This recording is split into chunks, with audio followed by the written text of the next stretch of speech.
Every day you and I get bombarded with negative news. Just like the body becomes what we eat, the mind becomes what we're putting in. It is important to listen to stories that not only gives you hope, but also inspires you and uplifts you. In this podcast, we're interviewing experts who will break down the solutions to the world's most pressing problems. And I promise you, if you listen to this podcast, you will not only stay informed, but you will also feel more energy in your life. Welcome to Great.com Talks with.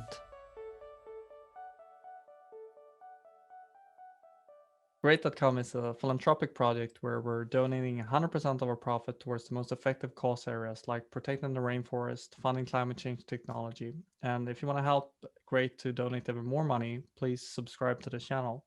The topic of today is Alzheimer's. And to understand more about this, we have invited Alzheimer's Foundation of America. So I want to say welcome to the CEO, Chuck Fuschillo of Alzheimer's Foundation of America. Welcome to this podcast. Hi, thanks so much for having me on. Chuck, help us to understand, what is Alzheimer's?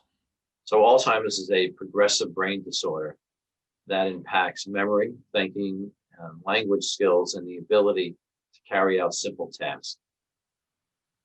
So it's a brain disorder which would, when you think of it, it's that disorder that would take away memory. That is, I guess, what people most often remember about that disease.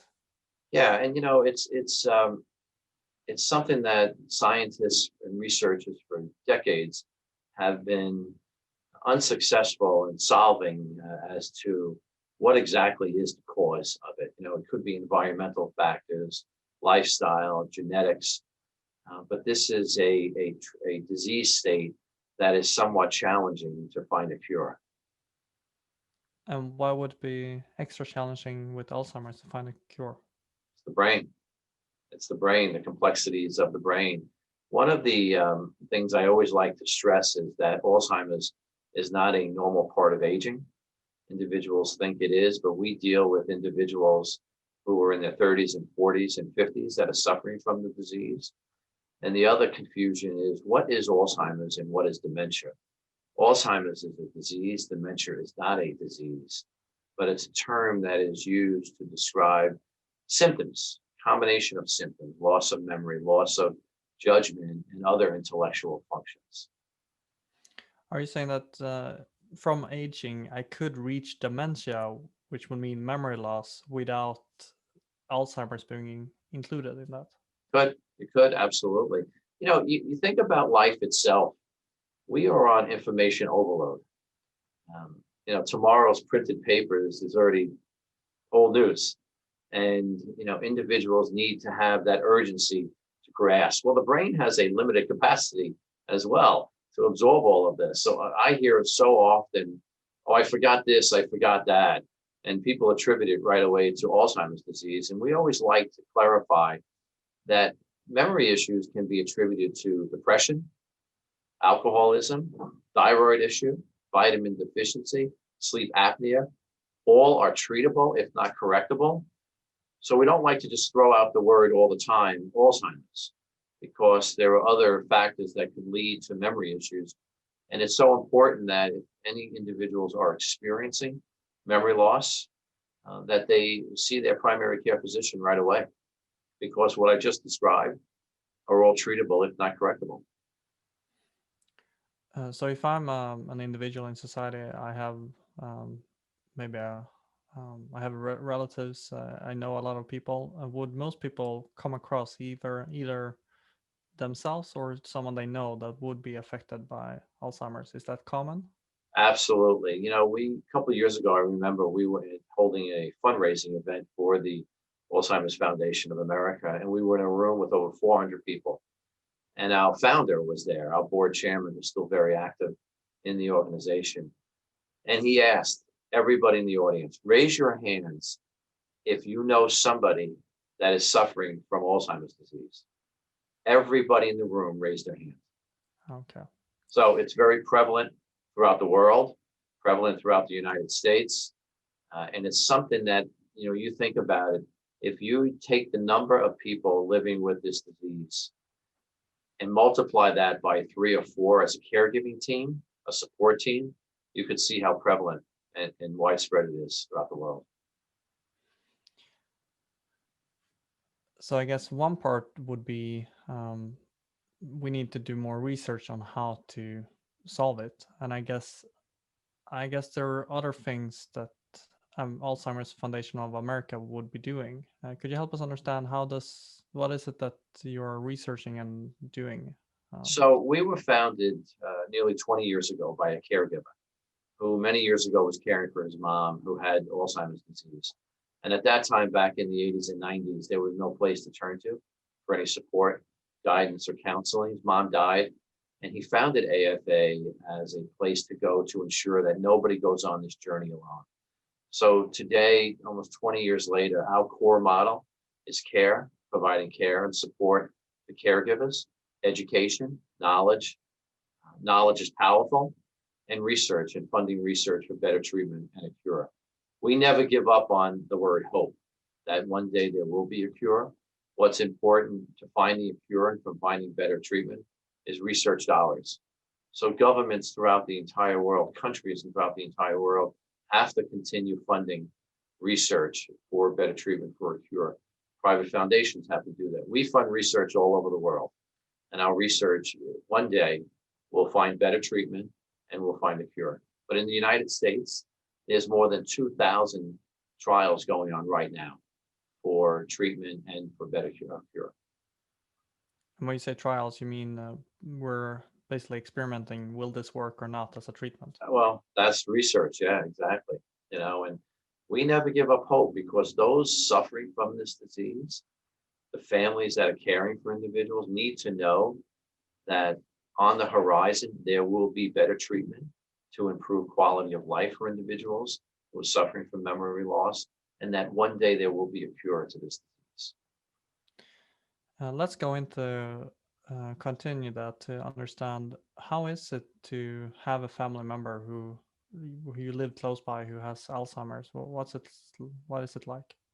It's devastating because once Alzheimer's walks into the front door of somebody's life, for that person who is living with it, obviously their life will never be the same, but for the caregiving, the family, the support team, we publish a quarterly magazine that's free, and it's called Alzheimer's Today. And I remember a couple of years ago, a caregiver, a gentleman caring for his wife, wrote an article, and it was titled "Married Yet Widowed." And when you read the article, he felt that he lost his wife, who was still with him many years ago. The memories, the understanding of who he is to her and the family members was she had just been completely wiped out of her memory. So it's devastating. You think about you're living with your spouse, your mom, your dad, your aunt, your uncle, your brother, your sister, whoever it is, a friend, all your life, you know them. And then at some point, they don't know you. So the emotional stress is overwhelming. It's almost like it would be fiction hearing that you like. I can't even imagine what that would look like because I've not experienced Alzheimer's that close.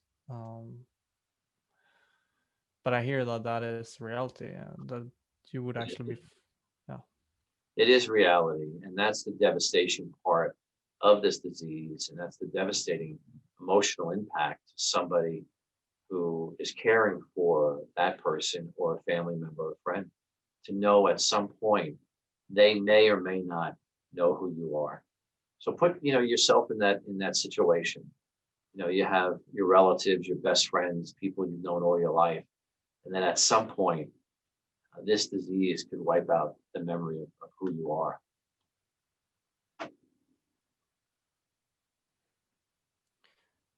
Yeah, it's almost like what's the point in trying if like the biological function is working against. So help Well, us. you know what? It's an interesting question because we take the opposite approach. We can never stop trying. We can never stop encouraging individuals to live healthy lifestyles. We can never stop encouraging individuals to get a memory screening. We can never stop encouraging people to exercise their brain. There's so many things we do on a daily basis that we don't even realize what we're doing, exercising our brain. Little things like, you hear puzzles, anything that challenges your brain, you're exercising it at that moment. Think about this. I don't know if you're right-handed or left-handed. Left. Okay. So think about, every morning now you get up and you're going to start to use your right hand, which is your less dominant hand. You're going to start brushing your teeth with that, fixing your hair, putting your clothes on, everything with the right side of you.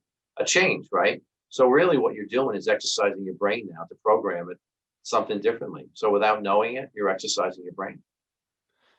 So it's more like a reset where a lot of things just disappeared, but then you can still kind of make it better, improve the condition. And that's why we never stop trying to educate individuals on what you can do to live a healthy lifestyle and improve yourself. Because, without knowing it, look, when you exercise, you can see the results of your body. But when you're exercising the brain, you're not seeing the results. But hopefully someday you're going to feel the results. And that's living a healthy and clean lifestyle. Don't smoke, drink, and obviously in moderation. Eat a healthy diet. These are all things that people forget, that what we put in our body, we know affects our body, but it also affects your brain.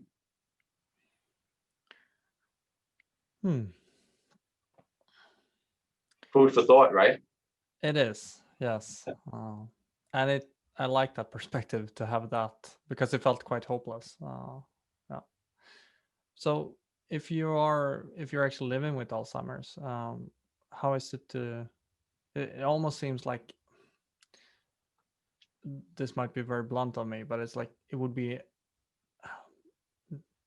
not if you could choose like a disease that you had to get, maybe this would be one of the easier one, because you just reverse your memory so you don't suffer in that. But am I naive here? How is it to live with this disease?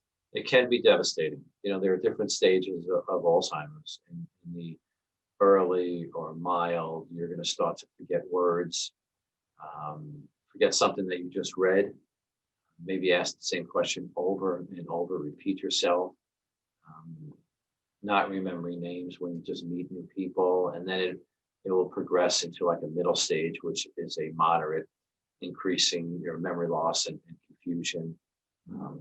Could possibly have trouble recognizing friends and family members, constantly repeating stories, lack of concern of your appearance or hygiene. These are all parts of the stages. And then the late, most severe stage could be, you recognize a face, but you forget a name. You mistake a person for somebody else. You could experience delusionary incidents at certain times, tactical stimulation, companionship. There may be a strong need. All during these phases, it progresses, and it could change for the worse. Basic abilities such as eating, walking, sitting up, these could all be experienced during a late stage. So at times, it could be a devastating disease. I can see why that would affect the whole life. If you can't plan, if you can't remember where you put things, if you can't organize them. Think about you as a caregiver now, going through these stages with the one you're caring for, how devastating it is to the caregiving team as well. We always like to say that caregivers are our heroes because of the emotional and physical stress, how overwhelming it can be at times. But think about, what I just explained to you about these stages, and you going through those stages, caring for somebody. Yeah, yeah, that is not okay. And that's where your emotions come in.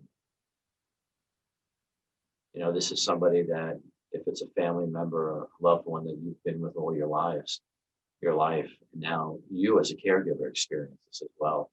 And one of the things we always emphasize to caregivers is make sure you take time out for yourself. to avoid caregiver burnout. It's important that caregiver doesn't take on more than they can and don't overload.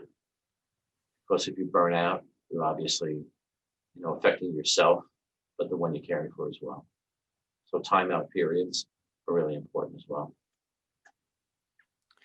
If someone listening right now are identifying as one of those caregivers, do you have any symptoms that you could look for if you're actually about to get overloaded, where you need to? Emotional, heightened, of your emotional, physical stress. Take time out, breathe, meditate, go for a walk, exercise. Don't overload on the news. It's so critically important that, as I said, you take a time out for yourself because the emotional and physical stress, especially during this pandemic, is heightened. Mm, I want to understand, um, is there any specific project, any research that you're doing that you would like for more people to understand that this research is being done right now? So we're working with many researchers throughout the world.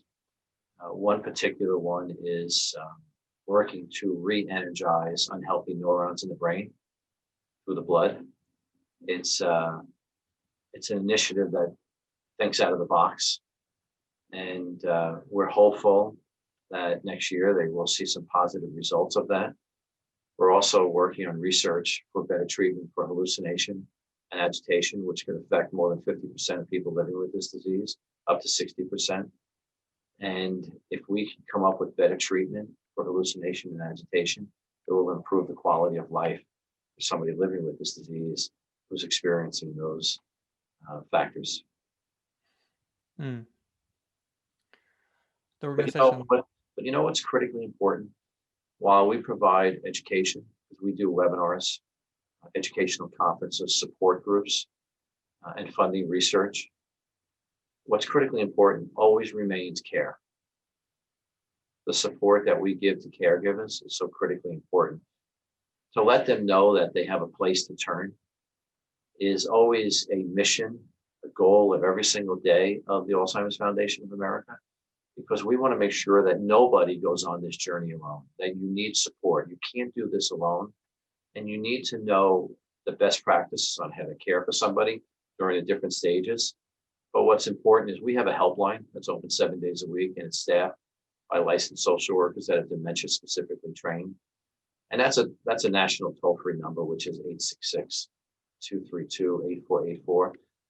But what's important is we always encourage individuals to pick up the phone, talk to somebody about situations you're going through, but it could also prove to be therapeutic as well. Hmm. So to not go through this alone if you're a caregiver would be an important message that you want to empathize. That you don't need to go on this journey alone, and that AFA can be with you every step of the way. AFA, Alzheimer's Foundation of America. What kind of support or what would you like people to do after hearing this interview?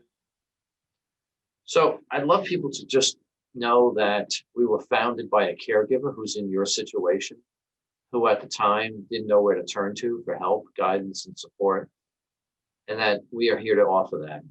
Whether you go to our website, which is alzfdn.org, to see the resources there, or call the helpline, you need to know that you have services available to help you. And that, I'll say it again and over and over and over. Nobody needs to go on this journey alone.